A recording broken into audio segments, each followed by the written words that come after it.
बार स्वागत है आपका। आप देख रहे हैं कहानी कुर्सी की। छत्तीसगढ़ का अगला मुख्यमंत्री कौन होगा, ये सस्पेंस बस खत्म होने वाला है। थोड़ी देर बाद रायपुर में बीजेपी विधायक दल की बैठक शुरू होने वाली है। इस बैठक के बाद आज शाम तक नए मुख्यमंत्री के चेहरों का ऐलान हो जाएगा। तमाम विधायक बीजेपी दफ्तर में मौजूद हैं और अब रमन सिंह, जिनका इंतजार किया जा रहा था, वो भी बीजेपी दफ्तर में पहुंच गए हैं और कुछ ही देर में ये बैठक शुरू हो जाएगी। और इस बैठक के शुरू होने के कुछ घंटे बाद कौन होगा छत्तीसगढ़ का मुख्यमंत्री, ये सबके सामने आ जाएगा। आपको बता दें कि बीजेपी के 54 विधायक इस वक्त बीजेपी दफ्तर के अंदर मौजूद हैं, क्योंकि पूर्व मुख्यमंत्री रमन सिंह का इंतजार किया जा रहा था। उन्हें पहुंचने में थोड़ी देरी हो रही थी, लेकिन अब रमन सिंह भी पहुंच चुके हैं। विधायकों का लंच चल रहा था और इस लंच के बाद अब बैठक की शुरुआत हो जाएगी और शाम होते होते छत्तीसगढ़ का मुख्यमंत्री कौन होगा, ये सबके सामने आ जाएगा। कई नाम चल रहे हैं, कई समीकरणों को साधने की बात कही जा रही है। क्या आदिवासी चेहरा होगा या ओबीसी चेहरे को मुख्यमंत्री की कमान दी जाएगी, इन तमाम समीकरणों पर चर्चा विधायकों के साथ भी होगी और शाम तक ये नाम सामने आ जाएगा। रुचि कुमार मेरी सहयोगी इस वक्त छत्तीसगढ़ के रायपुर में मौजूद हैं, बीजेपी दफ्तर की एक एक हलचल को देख रही हैं। रुचि, क्या हलचल है फिलहाल, क्या बैठक शुरू हो चुकी है? नहीं प्राची, बैठक अभी शुरू नहीं हुई है और एकदम से यहाँ बीजेपी ऑफिस में हलचल शुरू हो गई है, तेज हो गई है कह सकते हैं। डॉक्टर रमन सिंह सामने हैं, वो इस समय पार्टी ऑफिस में अंदर जा रहे हैं मीटिंग में शामिल होने के लिए। उनकी गाड़ी अंदर चली गई है, सिक्योरिटी की गाड़ी। तो डॉक्टर रमन सिंह, जिनका इंतजार था इस मीटिंग के लिए, वो पार्टी ऑफिस पहुंच चुके हैं। बाकी जो विधायक हैं वो पहले ही पार्टी ऑफिस आ गए थे, क्योंकि विधायकों को 12 बजे का टाइम दिया गया था। अब सबके मन में बहुत सारे विधायक जो अंदर गए हैं, जिनका नाम सीएम के रेस में है, उनकी दिलों की धड़कनें बढ़ी हैं कि पता नहीं कौन, जब मीटिंग खत्म होगी तो कौन बाहर जब निकलेगा तो मुख्यमंत्री का नाम उनका सामने आ चुका होगा। तो काफ़ी ज़्यादा हलचल यहाँ पार्टी ऑफिस में दिखाई दे रही है। अंदर से ये कहा जा रहा है कि हालांकि मीटिंग के लिए 2 बजे का टाइम दिया गया था, लेकिन ये 2:30 बजे के आसपास मीटिंग शुरू होगी और करीब 4 बजे ये साफ हो जाएगा कि छत्तीसगढ़ का अगला मुख्यमंत्री कौन होगा।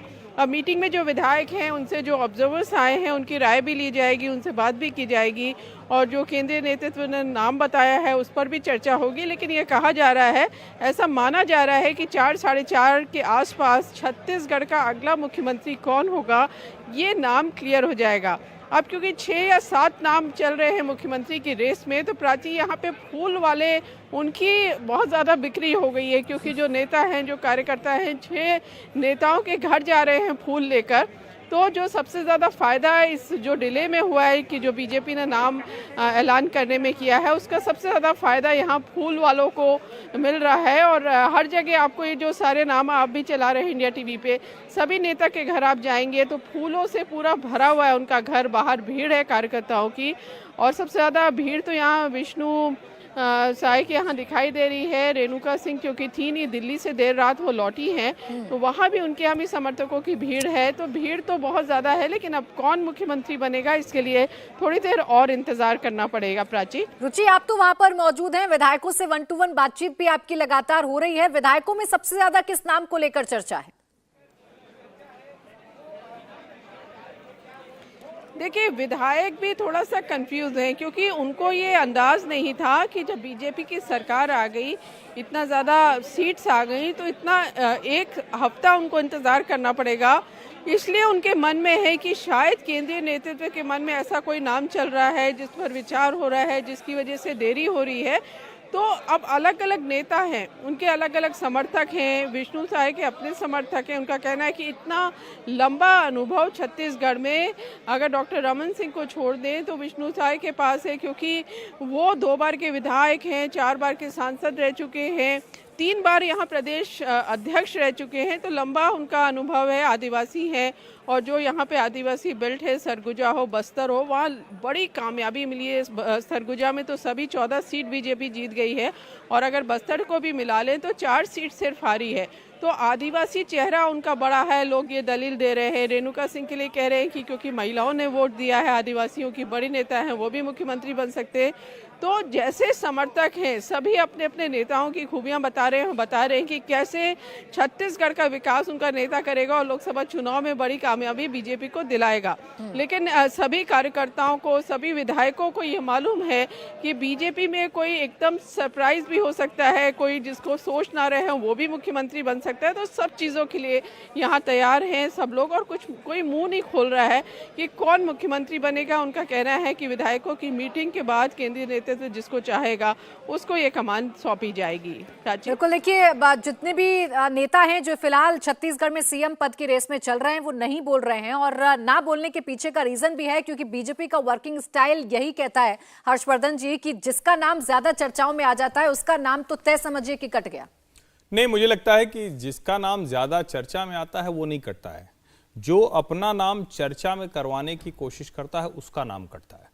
और भारतीय जनता पार्टी बार बार कहती है ना कि भाई आप उससे ऊपर पार्टी, पार्टी से ऊपर देश।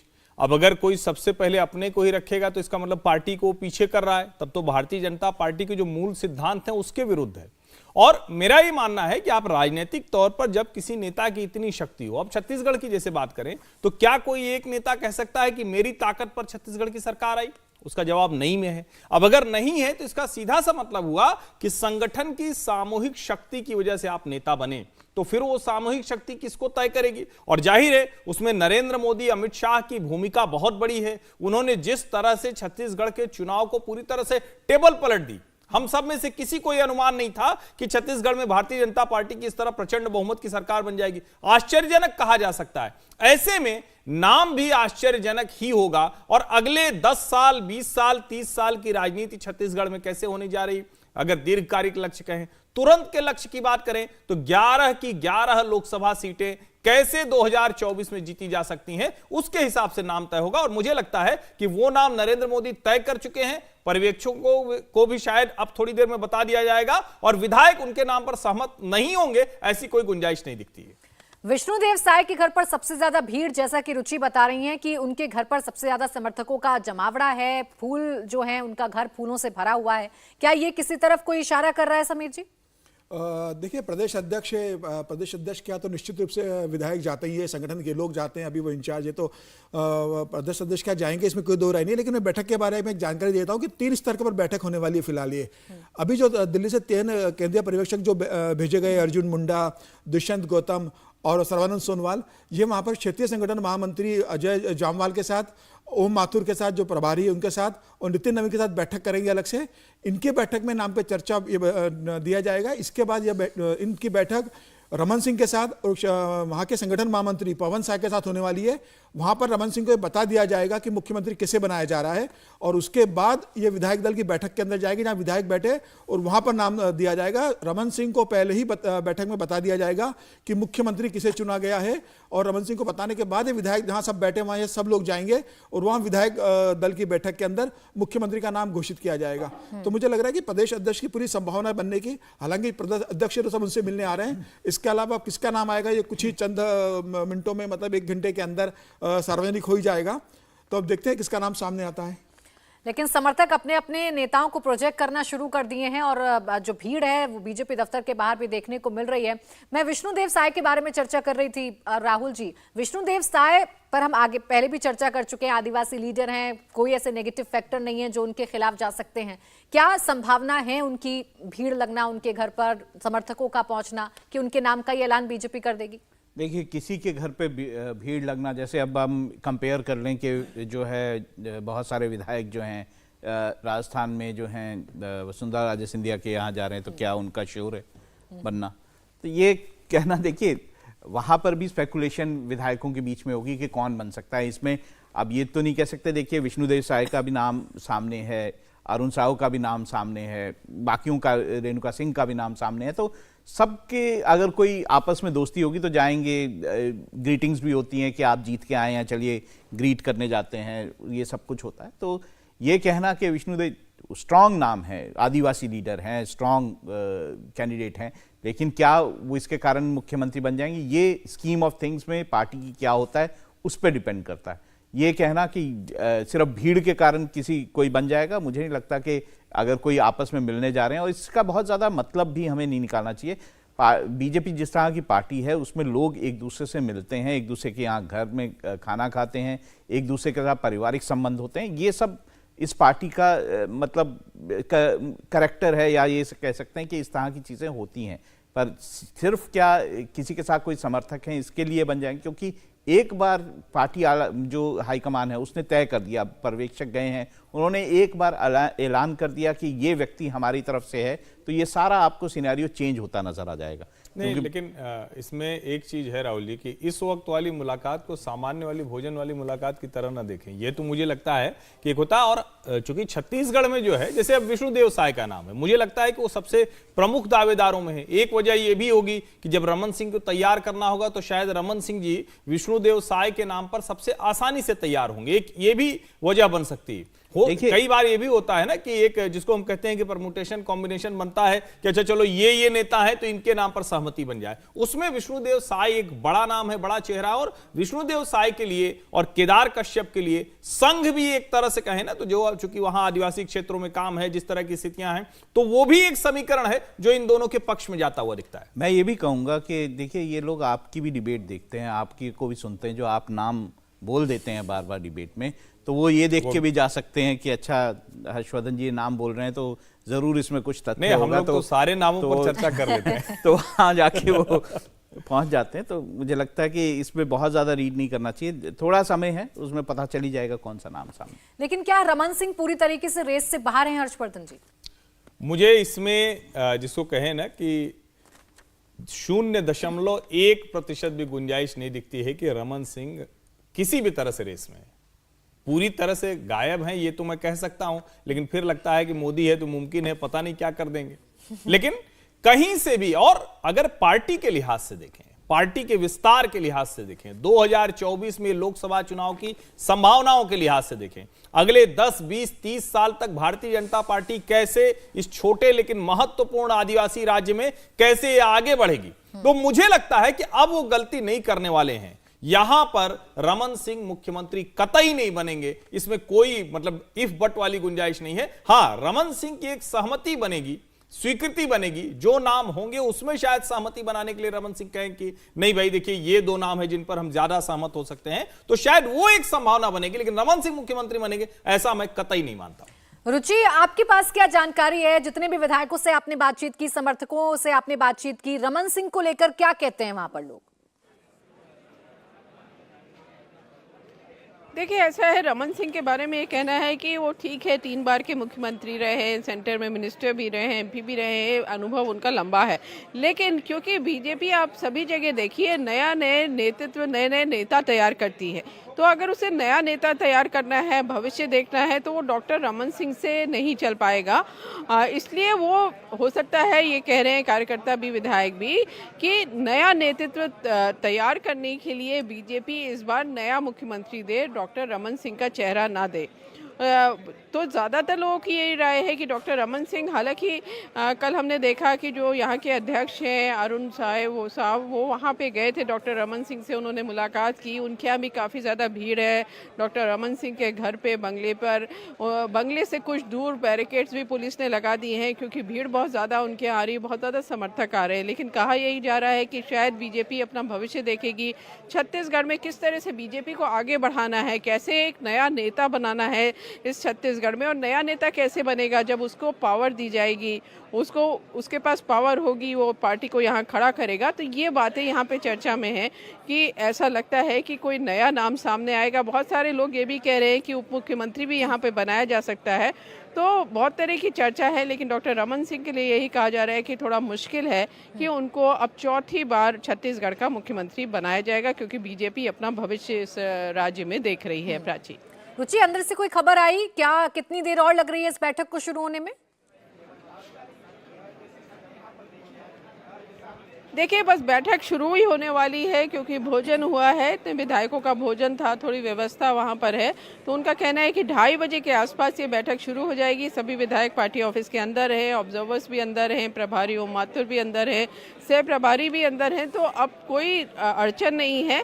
बस व्यवस्था का, वो कह रहे हैं व्यवस्था का प्रश्न है। कुछ देर बाद अब से 2:30 बजे के आसपास ये मीटिंग शुरू हो जाएगी और 4 साढ़े 4 तक ये कहा जा रहा है कि इस मीटिंग में ऐलान कर दिया जाएगा कि छत्तीसगढ़ का अगला मुख्यमंत्री कौन होगा। उसके बाद यहाँ 5 बजे के करीब प्रेस कॉन्फ्रेंस के अंदर पार्टी ऑफिस में तैयारियां चल रही हैं।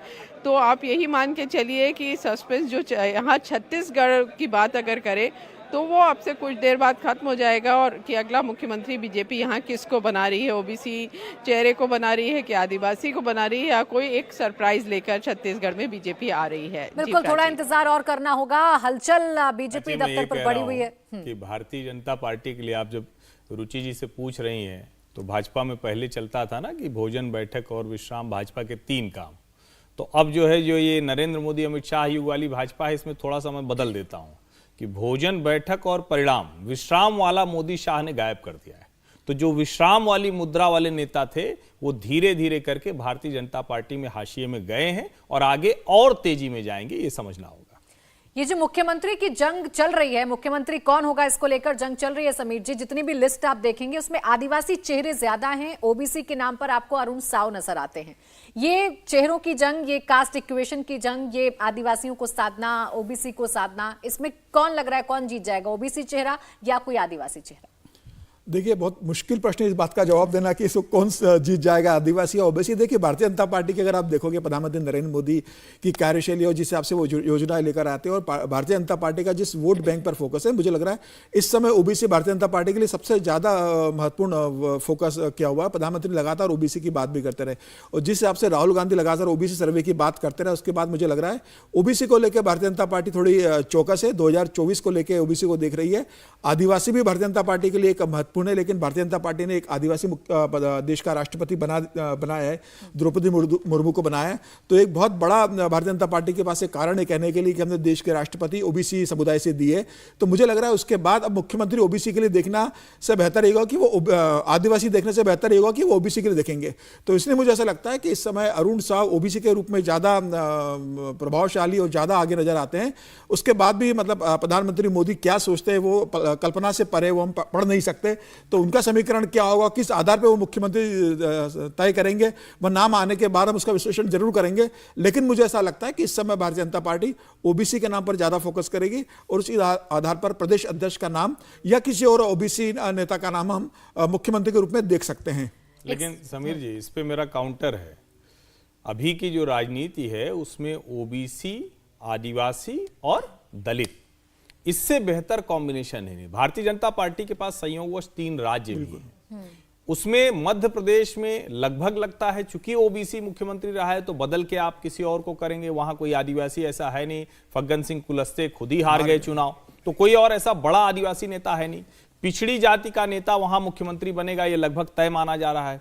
उसके बाद मुझे लगता है कि जिस तरह से आदिवासियों ने गुजरात से शुरू किया, जो सीटें कभी भारतीय जनता पार्टी नहीं जीत पाई थी वो सब 2022 में जीत गई। और उन सीटों पर जीतने का मतलब हुआ कि आदिवासी खुले मन से भारतीय जनता पार्टी के साथ है। जब हम इधर की बात करते हैं तो दलित जिस तरह से राजस्थान में भाजपा के साथ बसपा छोड़कर चला आया वो बड़ा महत्वपूर्ण है। तो मुझे यह लगता है कि छत्तीसगढ़ में निश्चित तौर पर आदिवासी और ओबीसी दोनों महत्वपूर्ण है, लेकिन मुख्यमंत्री के तौर पर आदिवासी की दावेदारी ज्यादा मजबूत दिखती है, ऐसा मुझे लगता है। देखिए, इसमें फिर अब ये तय करना पड़ेगा किसकी दावेदारी क्यों है और क्यों नहीं है।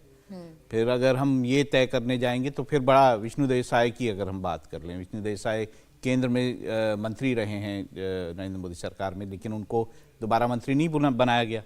अब ये भी कहा जाता है कि विष्णुदेव साय जो हैं वो जो रमन सिंह के करीबी हैं।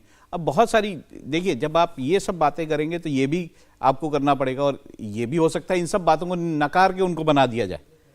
तो ये अगर हम, और दूसरा किसी भी मेल या फिर जो है उसके ऊपर फीमेल और आदिवासी क्यों नहीं।